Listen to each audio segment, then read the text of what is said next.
Bismillahirrahmanirrahim. Assalamualaikum warahmatullahi wabarakatuh. Hai Sobat Rahis, selamat datang di podcast Rahis Care yang selanjutnya. Di sini kita bakalan ngebahas nih tentang yang judulnya meningkatkan ketaatan di saat COVID-19 melanda di bulan Ramadan. Ini kalau kata saya sih materi yang menarik buat dibahas ya, soalnya kan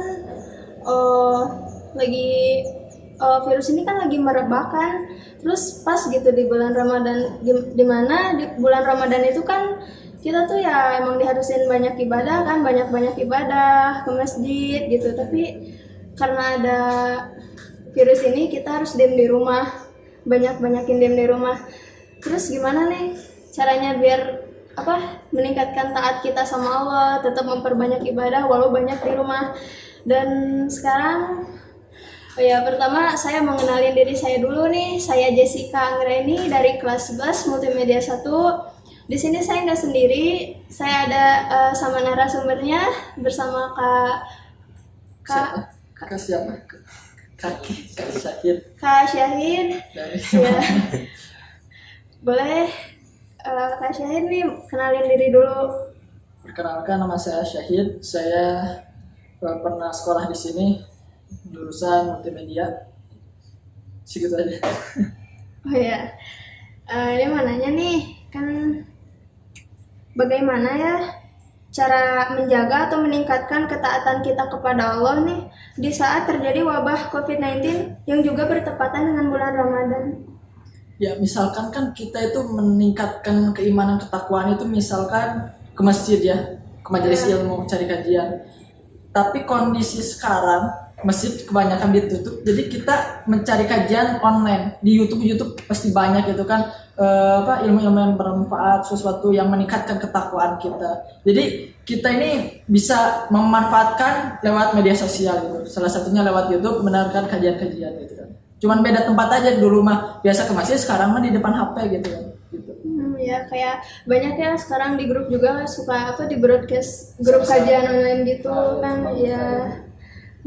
Dan terus dalam kehidupan sehari-hari ini bagaimana seharusnya sikap yang harus kita ambil dalam keadaan seperti ini? Sikapnya ya seperti hari-hari biasa kemarin, puasa kan sebelum ada COVID juga bukanya habis maghrib. Ada COVID juga habis maghrib, tetap aja gitu kan. Cuman hanya saja mungkin ada agak berbedanya, tidak ada tarawih ya. Para ulama menganjurkan untuk di rumah saja. Kita harus patuh dengan ulama karena kenapa? Allah berfirman, "Fas'alu ala ahla dzikri in kuntum la ta'lamun." Tanyakan kepada ahlinya jika kita tidak mengetahui suatu ilmu. Dan kita ingin mengetahui suatu ilmu tentang agama, yaitu tentang ahlinya kepada ulama. Dan di Indonesia ada MUI, Majelis Ulama Indonesia, kumpulan orang-orang yang hebat yang memiliki ilmu tentang keagamaan. Maka dari itu kita mengikuti sebagaimana anjuran para ulama, yaitu sholat tarawih di rumah, beribadah di rumah, dan selebihnya sama. Ketika berbuka ya habis maghrib gitu kan.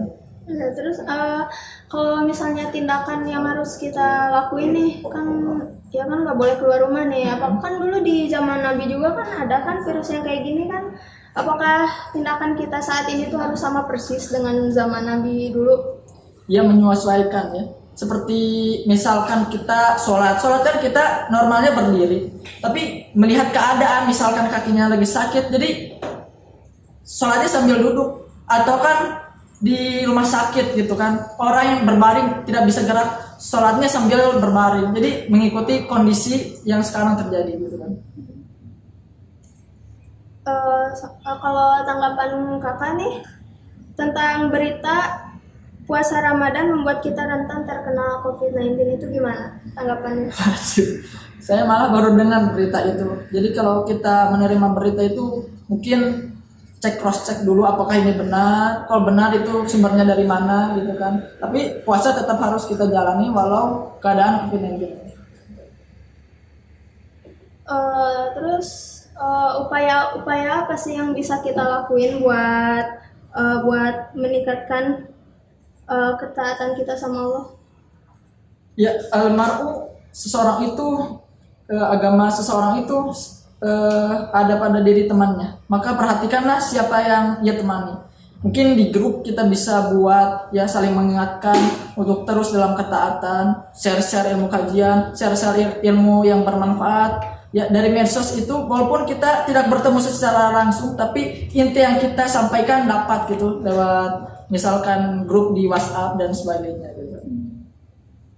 Dan kan ya karena di rumah terus kan kita juga sering-sering ini nih apa megang HP kan gitu kan, lihat HP gitu, lihat berita-berita sekarang, dan itu juga nggak luput dari yang namanya hoax yang beredar gitu ya. Sikap kita biar sikap kita buat Menghadapi berita-berita hoax tersebut ya. ya bagaimana kita menanggapi hal itu biar nggak mengurangi ketaatan kita sama Allah itu gimana? Yang pertama ketika kita menerima berita, waduh ini berita aneh banget gitu kan, jangan langsung percaya. Kan kebanyakan orang, wah share ini bagus nih, tanpa cek cross check itu benar atau salah. Makanya kita melihat berita apalagi yang janggal di pikiran manusia gitu kan, cek dulu kebenaran ini benar atau salah gitu, hoax atau benar gitu kan. Jadi dicek ulang berita hoax tersebut gitu. Nah, terus ini pertanyaan yang terakhir nih. Alhamdulillah. Ini udah ditunggu-tunggu kapan terakhir. Tapi ini pertanyaannya agak beda dari yang tadi gitu. Pertanyaannya ya bagaimana cara kita menjaga imun di saat bulan puasa gitu? Boleh bagi tipsnya gitu? Itu mah harusnya nanyanya ke dokter lebih ahli. Iya. Cuman di Google gitu kan ada sedikit bagaimana menjaga imun, misalkan makan sayuran buah atau buah-buahan, juga menghindari dari zat misalkan merokok, juga alkohol dan sebagainya gitu. Kan lebih mau lengkapnya bisa cari di Google gitu. Ya gitu aja. Ya, begitu. Singkat sekali. Ya udah sih, terus ya pertanyaan juga cuma yang diajukin cuma 6. Tapi alhamdulillah ini kalau kata saya bermanfaat banget ya, singkat tapi ya Mohon maaf jika banyak manfaatnya. Jawabannya kurang berkenan dan kurang jelas. Tapi ya singkat gitu, tapi ngerti gitu jadinya. Ya alhamdulillah. Semoga materi singkat tadi itu ya bisa jadi ilmu baru yang bermanfaat bagi kita semua yang ngedengerin. Makasih buat kalian udah yang ngedengerin, sama Kak Syahid juga yang udah jadi narasumber kita. Terima kasih ya. Sebetulnya